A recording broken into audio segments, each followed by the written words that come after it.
누가복음 24장에 보면요, 십자가에 못 박히신 예수님께서는 죽은 지 사흘 만에 부활하시고 11 제자들에게 나타나셔서 이렇게 말씀을 하셨습니다.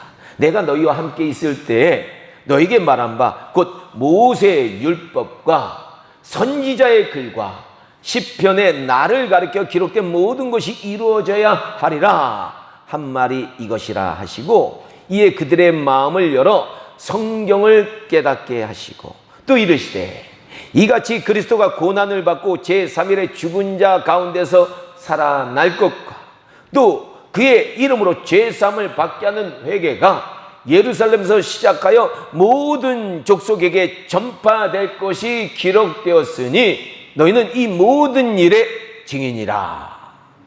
맞습니다.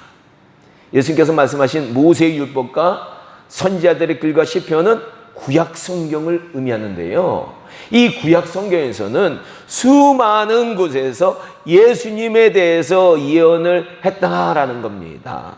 바로 여호와 하나님께서는요, 구약 성경과 구약의 역사를 통해서 예수님을 보내주시겠다라고 예언하시고 약속하셨다라는 거예요. 그러므로 예수님을 빼놓으면 구약 성경은 안고 없는 찐빵처럼 밀가루 덩어리에 지나지 않는다라는 겁니다. 구약 성경을 우리가 읽을 때 구약 성경을 통해서 예수님을 발견해야 되는 거예요. 예수님은 구약의 핵심입니다. 그리고 신약에서 예수님은 이 예언을 이루시기 위해서 생명의 떡으로 우리에게 찾아오셨다라는 거예요. 생명의 떡을 우리가 받아 먹어야 되는 거예요. 심지어 예수님께서 승천하신 후에 누가 오셨어요? 성령님께서 오셨는데, 그래서 성령님께서 이제 직접 이 땅에서 일을 하시는데, 우리 성령님께서도 성부 하나님처럼 예수님을 증거하신다라는 겁니다. 그래서 예수님은요, 요한복음 15장 26절에서 내가 아버지께로부터 너희에게 보낼 보혜사 곧 아버지께로부터 나오는 진리의 성령이 오실 때 그가 나를 증거하실 것이요 라고 말씀하셨다는 거예요. 성령님이 오시면 누굴 증거하신다고요? 예수님을 증거하는 거예요. 그러니까 성령 받은 사람들은 회개하고 예수님 영접하게 되는 거거든요. 성령님이 증거해 주시니까. 그래서 요한사도도 요한일서 5장 6절에서 예수 그리스도를 증언하시는 이는 성령이시니 성령은 진리시다라고 말했다는 겁니다. 이처럼 우리 성령님께서도요, 예수님을 증거하십니다. 그렇습니다. 우리 예수님은요, 성부 하나님께서 예언하시고 성령님께서 증거하시는 우리 신앙의 핵심 되시는 분임을 우리가 알아야 된다는 거예요. 그렇다면 왜 우리 하나님 아버지께서는 이 예수님을 구약 성경을 통해서 그렇게 오랫동안 예언하셨고 또 성령님께서 오늘날까지 이 예수님을 계속 사람들 가운데서 증거하고 계시느냐라는 거예요. 왜 이런 역사가 일어나는 겁니까? 그건 간단합니다. 예수님은요, 하나님께서 인간들을 불쌍히 여기셔서 우리 인간들을 구원하시기 위해서 보내주신 구원자이기 때문이에요. 우리를 죄로부터 구원하시고 사망과 저주로부터 구원하실 분이 예수님뿐이 없기 때문에 성부 하나님도 예수님을 예언하신 거고요, 성령님도 예수님을 증거하시는 거예요. 이런 사실은 누가복음 2장 11절에서 베들레헴 목자들에게 나타난 천사들이 얘기하고 있습니다. 오늘날 다윗의 동네에 너를 위하여 누가 나셨다? 구주가 나셨으니 곧 그리스도 주시니라. 우리 주님은요, 구주세요. 그리고 예수님의 사역을 3년 반 동안 직접 목격했고 예수님의 십자가 고난과 부활과 승천을 보았던 요한사도도 요한 1서 4장 14절에서 이렇게 말하고 있다는 거예요. 아버지가 누구예요? 하나님이시죠. 아버지가 아들을 세상의 구주로 보내신 것을 우리가 보았고 또 증거하노니. 그렇습니다. 예수님은요, 세상의 구주로 오신 거예요. 그래서 초대교회 성도님들은요, 우리 예수님의 이름 앞에 늘 붙이는 호칭이 뭐냐? 구주, 예수, 구주 예수라고 예수를 부를 때 이렇게 붙였다는 거예요. 여기서 구주는 헬라어로 소테르, 영어로는 세이비어라고 하는데 구원자를 의미하는 거예요. 구주라니까 이게 정확히 뭔지를 개념이 확 마음에 안 와닿는데 구원자 예수 그 얘기입니다. 즉 구주 예수는 구원자 예수님이다. 예수는 구원자다. 그런 뜻이에요. 그런데 안타까운 사실은 오늘날 많은 우리 크리스찬들은 우리 예수님을 구원자로 체험하지 못하고 살아가고 있다라는 겁니다. 2000년 전에 우리 크리스찬들은요, 예수님을 그들의 구원자로 체험했기 때문에 예수님을 구주 예수로 부르는데 주저함 없이 구주 예수라고, 예수님 나의 구원자입니다라고 불렀는데 오늘 많은 우리 신앙인들의 모습에는 이런 고백이 희미해져 가고 있다라는 거예요. 과연 우리 성도님들은요, 우리 예수님께서 나의 구원자이심을 진심으로 고백하고 계시는지 한번 돌아보셔야 돼요. 구주 예수라고 부를 때 예수님은 나의 구원자십니다. 예수님 너무 감사합니다. 라는 고백이 우리의 영혼 가운데서 샘솟듯이 흘러나오고 있는지 저를 비롯해서 우리가 돌아봐야 된다는 거예요. 사실 이런 고백이 있어야 우리의 신앙은 살아 움직이는 신앙이 되고요, 예수님을 자신 있게 증거할 수 있게 되는 거예요.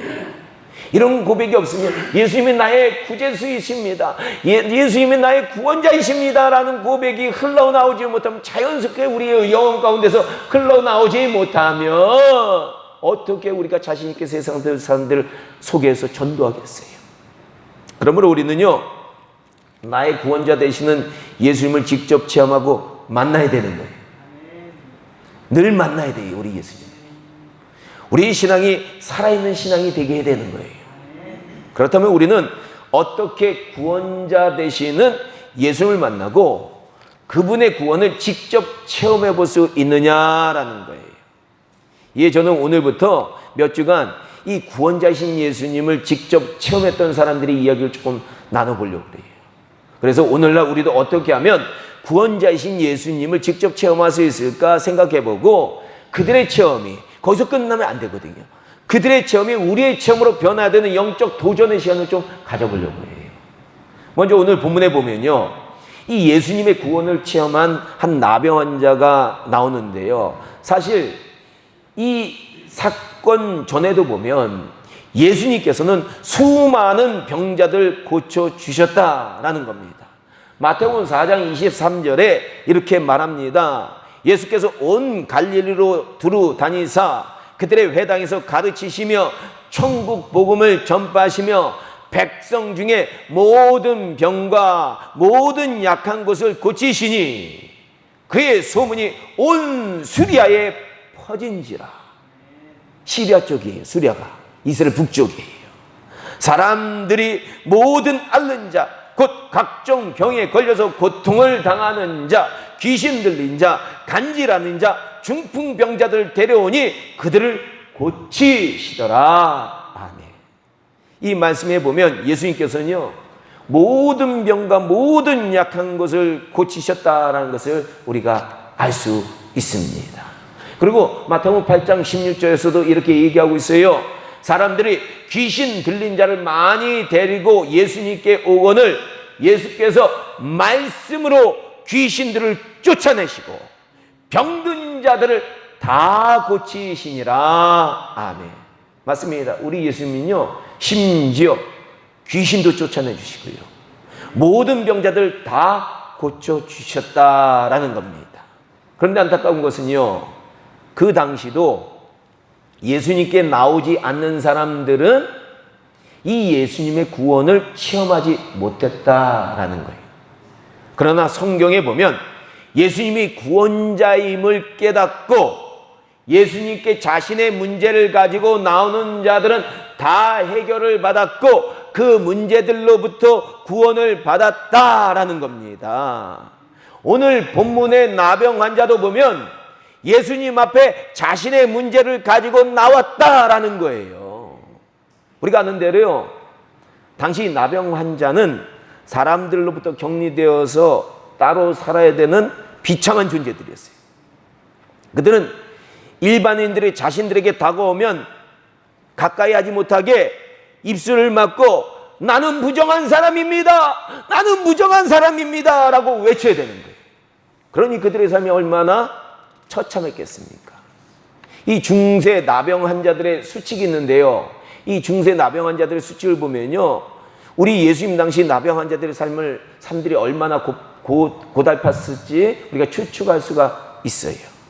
중세 유럽에서는 나병 환자들이 꼭 지켜야 되는 수칙들이 여러 가지 있었는데 그 첫 번째가 뭐냐? 그들이 길을 갈 때요.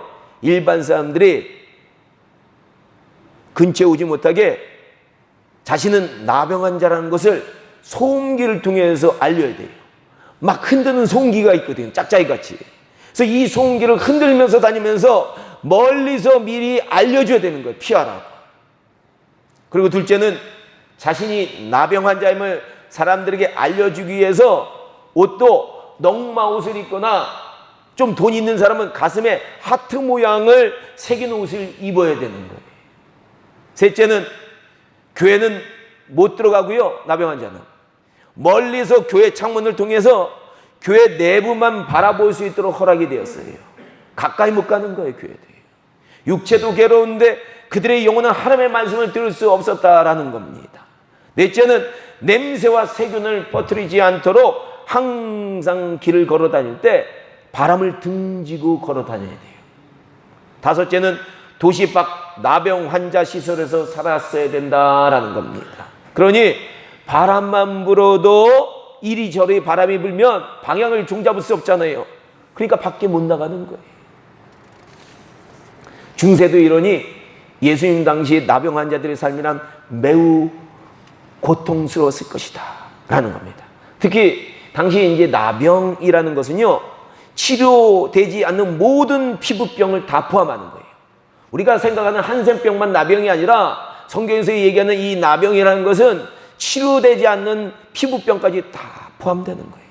약도 없고 당신은 연고도 없어서요, 가려우면 욥처럼 밤새 피부를 푹푹 긁어야 되는 불쌍한 인생들이 바로 나병 환자들이다라는 거예요. 얼마나 지긋지긋해서 밤마다 몸이 가려웠고 긁으면 얼마나 고통스럽겠어요. 그런데 한 나병 환자가 예수님의 소문을 들은 거예요. 그분 앞에 가면 모든 병든 자들이 치유받는다라는 이야기를 들은 거예요. 그래서 그는 예수님께 나아가기로 결심한 겁니다. 그도 예수님의 곁에는 늘 많은 사람들이 모여들었다는 걸 잘 알아요. 그러므로 예수님께 나아가는 것은요, 그가 사람들에게 어떤 봉변을 당할지 모르는 상황이라는 걸 그가 알고 있어요. 사람들이 예수님께 다가가다가 사람들이 던지는 돌에 맞아 죽을지 아니면 몽둥이에 맞을지 모르는 위기 상황이거든요. 그러나 그는 그 자신을 지긋지긋하게 괴롭히는 나병을 가지고 평생을 살아가느니 보다 차라리 사람들에게 맞아 죽더라도 예수님께 나가 고쳐달라고 간청하기로 결심을 했다라는 거예요. 그런데 그는 예수님께서 산에서 말씀을 전하신다라는 소식을 듣고 기회는 이때다라는 생각을 하게 된 거예요. 왜? 산에서 내려올 때는 산의 길이 통상 좁잖아요. 그러니까 평지와는 달리 많은 사람들이 예수님을 둘러쌀 수가 없는 거예요. 그래서 이 나병 환자는 예수님께서 내려오실 만한 길에서 말씀이 끝나고 내려오시기만을 기다린 겁니다. 그런데 드디어 예수님은 산상수훈을 마치시고 수많은 사람을 그 뒤로 따르는데 산에서 내려오고 계신 거예요. 이때 그 나병 환자는 예수님을 뒤따르는 사람들 맨 앞에서 예수님께서 내려오시는 것을 보시고 기뻐서 그에게 쏜살같이 나가서 절하면서 이렇게 말을 합니다. 주여, 원하시면 저를 깨끗하게 하실 수 있나이다. 아마 이때 이 나병 환자의 마음에는 이런 생각도 가지고 있었을 거예요. 사람들이 꺼리는 나병 환자를 예수님께서도 설마 가까이 하시지는 않겠지. 그러나 우리 예수님께서는요, 이 나병 환자의 그 간절한 소망을 아신 겁니다. 지금까지 아무도 그를 가까이 하지 않고 그의 몸에 아무도 손대지 않았는데 우리 예수님께서는 그의 불결한 몸에 따뜻한 손을 대시고 이렇게 말씀하신 거예요. 내가 원하노니 깨끗함을 받아라. 내가 원하노니 깨끗함을 받아라. 예수님께서는 그에게 잔소리 안 하셨어요. 너가 죄가 많아서 이런 고생하니까 회개라, 이런 잔소리 안 하셨다는 거예요. 그저 우리 주님은 가족들로부터 격리되어서 외롭게 살고 밤낮 썩어져가는 몸을 보면서 고통스러워하던 이 나병 환자의 눈물을 알고 계셨다라는 겁니다. 그래서 우리 예수님은 이 나병 환자가 원하시면 저를 깨끗게 하실 수 있나이다 라는 요청에 다른 말 일절 안 하신 거예요. 우리도 그걸 알아야 돼요. 고통과 아픔 가운데 있는 성도들이 오면 우리가 다른 말 할 필요가 없어요. 그 아픔을 알아줘야 되는 거예요. 예수님처럼. 예수님이 한마디 하신 게 뭐예요? 내가 원하노니 깨끗함을 받아라, 이 말씀하셨다는 거예요. 이거는 내가 원하는 게 뭐냐? 내가 원하는 것도 너가 그 지긋지긋한 병마에서 자유함을 받는 것이다 라는 그런 의미예요. 그런데 예수님께서 이 말씀을 하시자마자 그의 온몸을 뒤덮고 있었던 나병은 순식간에 사라지고 그의 몸은 깨끗하게 남을 받았다라는 겁니다. 그리고 아마 이 나병 환자는 몹시 그리워하는 가족들이 있었나 봐요. 우리 예수님께서는 그에게 이렇게 말씀하십니다. 삼가 아무에게도 이르지 말고 다만 가서 제사장에게 너의 몸을 보이고 모세가 명한 예물을 드려 그들에게 입증하라. 구약에서는요, 피부병에 나은 사람, 나병에서 나은 사람들은 반드시 제사장에게 찾아가가지고요 검사를 받고 피부병이나 나병이 낫다라는 것을 확인받으면 7일간 정결 예식을 치러야 돼요. 그리고 8일째는 이게 다 낫다는 것이 확증되니까 하나님께 제물을 드리도록 되어 있었다라는 겁니다. 반드시 이 절차를 밟아야 자신의 집으로 돌아갈 수 있는 거예요. 우리 주님은 이 나병 환자가 정말로 필요한 것은 사랑하는 가족들과 다시 만나는 것임을 아시고 모든 절차를 밟고 그 가족들에게 돌려보내 주셨다라는 겁니다.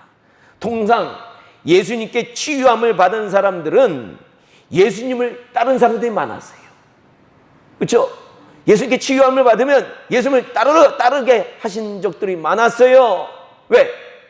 가봤자 인생 다 파탄나서 가족도 친척도 아무도 없으니까 예수님을 따르는 삶을 살아야 되거든요. 전도인의 삶을 살아야 되거든요.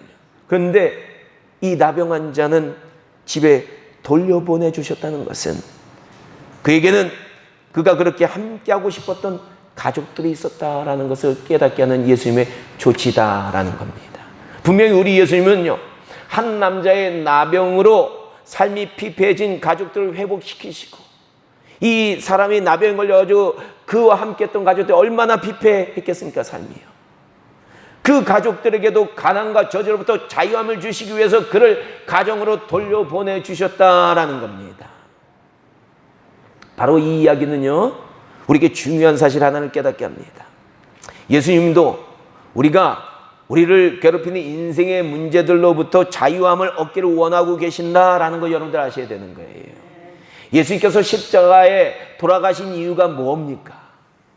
이사야서 53장의 말씀처럼 그가 찔림은 우리의 허물 때문이고요, 그가 상함은 우리의 죄악 때문이고요, 그가 징계를 받으면 우리에게 평화를 주시기 위함이고요, 그가 채찍에 맞으면 우리의 나음을 위함이다 라고 이사야 선지자가 얘기했잖아요.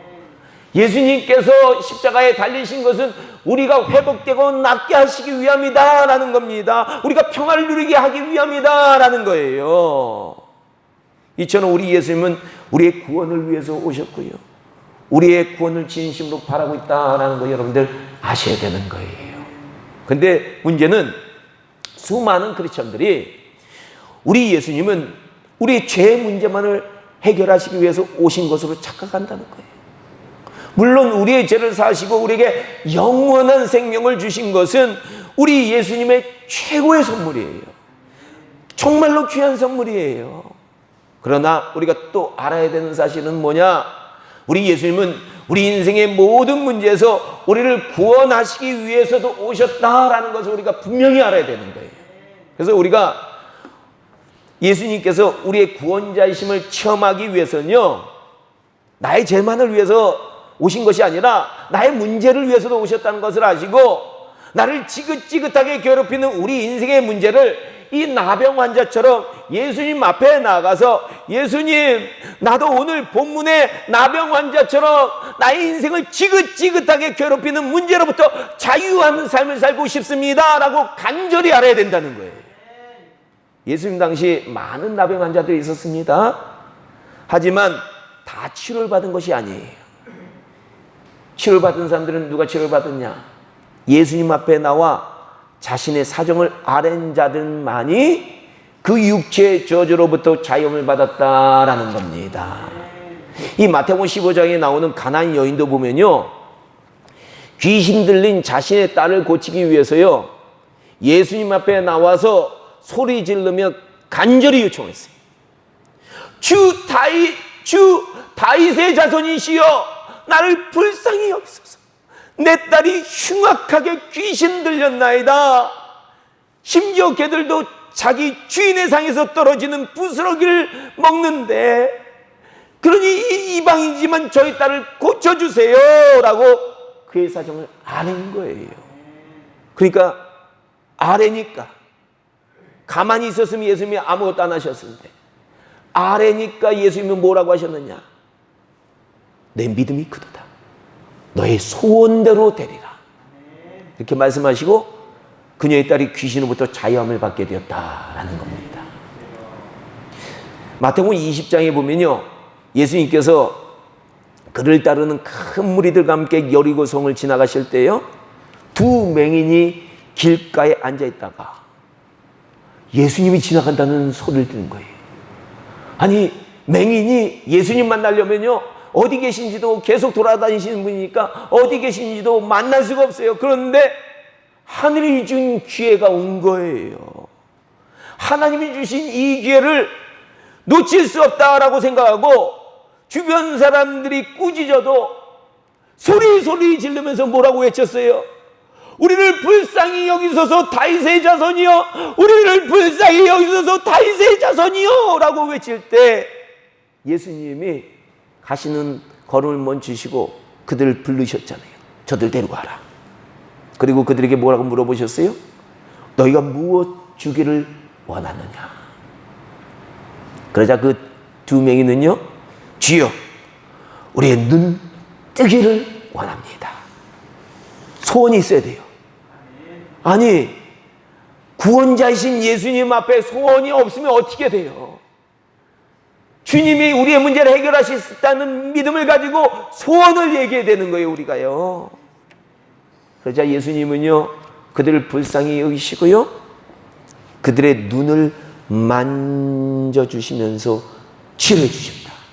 예수님의 손이 그들의 눈을 만지는 순간 그들의 눈이 뜨이고 빛을 보고 세상을 보기 시작했다라는 겁니다. 이처럼 우리 예수님은요, 우리 인생의 문제들로부터 우리를 구원하시는 구원자이시다라는 거예요. 그러나 문제는 우리가 우리에게 다가오는 문제를 놓고 그 고통 속에서 몸부림만 쳐서는 안 된다는 거예요. 괴로워요. 나 힘들어요. 나 못 견디겠어요.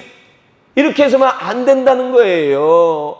우리가 정말로 필요한 것은 우리의 문제를 가지고 우리의 구원자이신 예수님께 믿음을 가지고 우리의 짐을 가지고 나아가야 된다라는 겁니다. 짐이 무거워요.